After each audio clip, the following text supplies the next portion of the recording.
محمد بن ابراہیم تیمی نے خبر دی، انہوں نے ابو سلمہ بن عبد الرحمن اور عطا بن یسار سے، وہ دونوں حضرت ابو سعید خدری رضی اللہ عنہ کے پاس آئے اور ان سے پوچھا، کیا تم نے حروریہ کے باب میں کچھ حضرت صلی اللہ علیہ وسلم سے سنا ہے؟ انہوں نے کہا، حروریہ ضروریہ تو میں جانتا نہیں، مگر میں نے حضرت صلی اللہ علیہ وسلم سے یہ سنا ہے،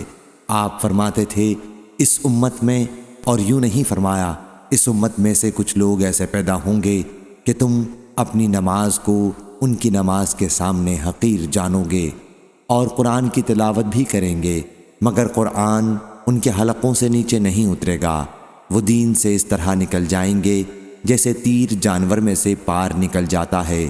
اور پھر تیر پھینکنے والا اپنے تیر کو دیکھتا ہے، اس کے بعد جڑ میں جو کمان سے لگی رہتی ہے اس کو شک ہوتا ہے شاید اس میں خون لگا ہو، مگر وہ بھی صاف۔ صحیح بخاری حدیث نمبر 6931۔